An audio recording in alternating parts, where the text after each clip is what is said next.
Welcome to An Interview in History, where imagination meets reality. In this episode, we bring you an imaginary interview, but with real people and real facts. While the conversation you're about to hear is a creative reimagining, every detail, every event, and every quote is grounded in truth. It's a different way to explore real stories, and we can't wait for you to experience it. This week on An Interview in History, we're doing something a bit different. The idea of this podcast is that we're going to be interviewing a prominent figure and getting their thoughts, but in 2025. This was suggested by one of our listeners, and we think it's a great idea. We are talking with Benjamin Franklin, the legendary polymath, a writer, scientist, inventor, statesman, diplomat, printer, publisher, and political philosopher. Among the most influential intellectuals of his time, Franklin was one of the founding fathers of the United States, a drafter and signer of the Declaration of Independence, and the first Postmaster General. This interview takes place on April 29th, 2025. Hello, Mr. Franklin, and thank you for joining us today. Good day to you.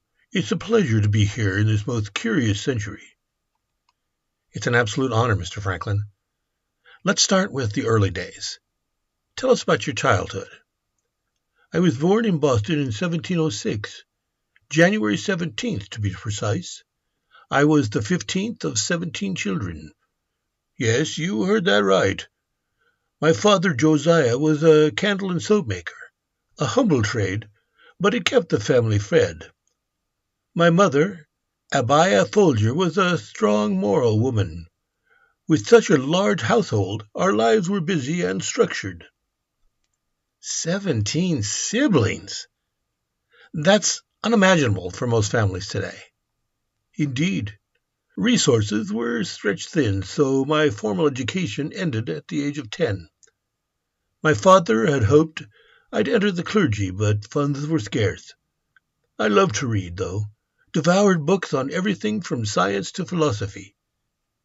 That was my real education. Self-education. Very on trend even in 2025.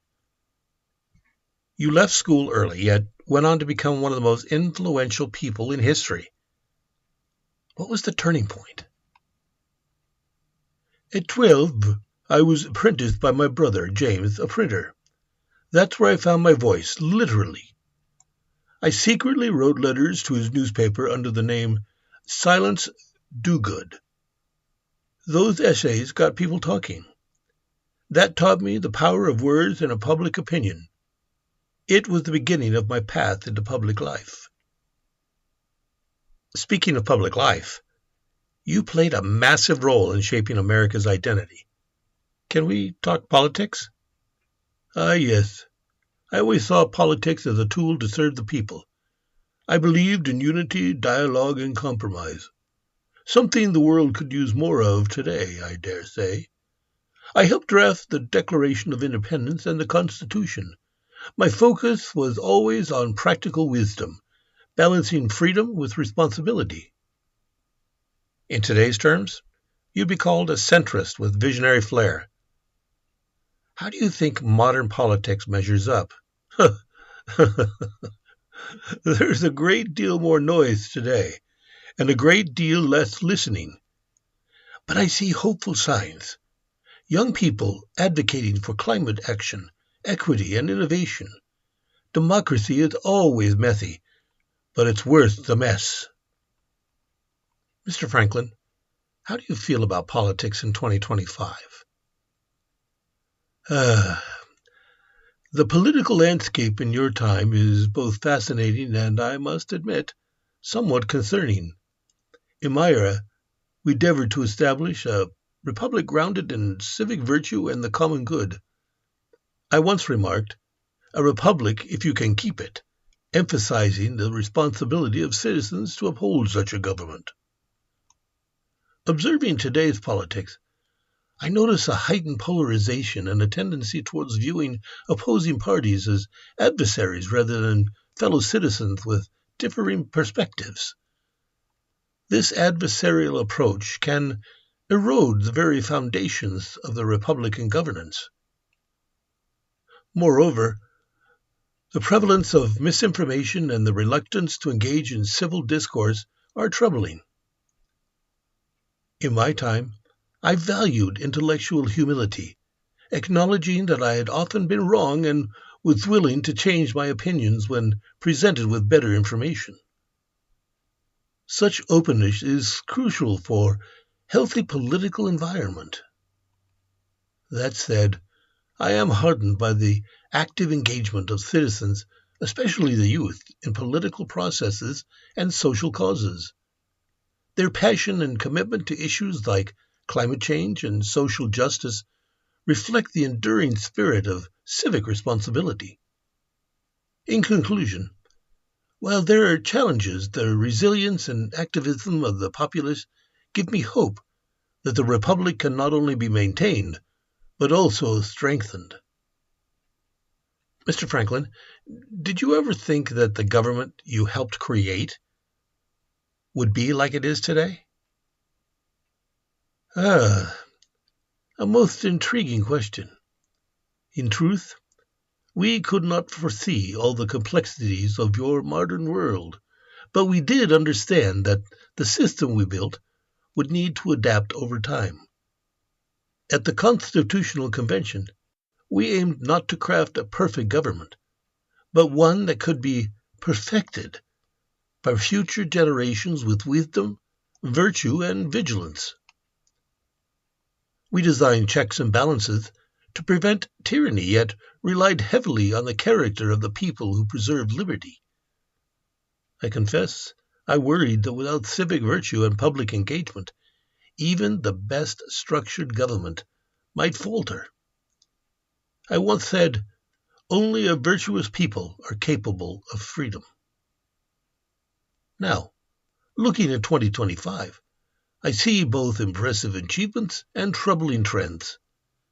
The scale of government is enormous. The laws and bureaucracy are far more complex than anything we imagined. Political divisions seem to run deeper than they should, but I also see democratic institutions enduring, peaceful transfers of power, and people speaking freely, organizing and voting. Those are encouraging signs. So, to answer plainly, no, I did not think the government looked quite like this, but I did hope it would still function by the will of the people. That, at least, remains true, so long as the people choose to keep it so. Mr. Franklin, if you were elected president in 2025, what would be your primary focus? To serve as president in this modern era would be a formidable responsibility. Drawing on the principles I hold dear, I would prioritize the following these ideas. First, in my time I emphasized the importance of civic virtue, the commitment of citizens to the common good. I would strive to foster a culture of mutual respect and constructive dialogue, encouraging citizens to engage thoughtfully in the democratic process. Next, as a proponent of the Enlightenment, I valued reasons and empirical evidence. I would advocate for policies that support scientific research and technological advancements, ensuring that innovation serves the public interest and addresses pressing challenges. Then, believing that an informed populace is the bedrock of a healthy republic, I would work to make education accessible and equitable for all, equipping citizens with the knowledge and skills necessary to participate fully in society. Also understanding that the strength of a republic lies in the integrity of its institutions.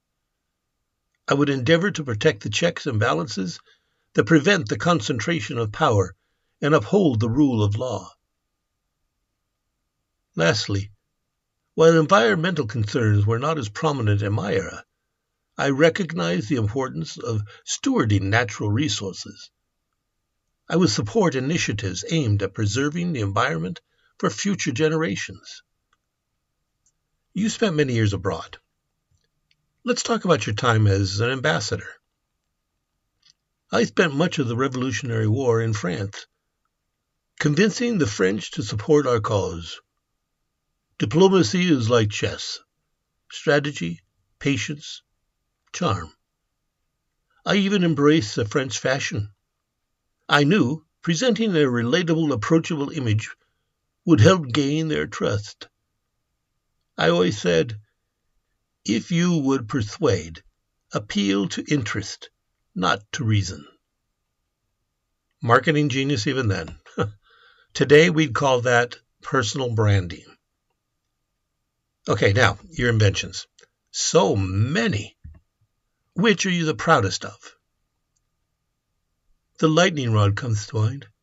It saved countless lives and buildings. But I also invented bifocal glasses, the Franklin stove, a urinary catheter, and even designed a musical instrument called the glass harmonica. My inventions were born out of need, not profit. I never patented a single one. Knowledge belongs to everyone. That generosity is rare. So now here in 2025, what would you be working on? Oh, renewable energy for sure. Solar power, wind. Nature provides us with boundless power, if only we harness it wisely.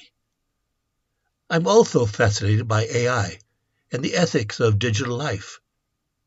I always said, an investment in knowledge pays the best interest. And you're sitting on a gold mine. You were also an early abolitionist, which was ahead of your time.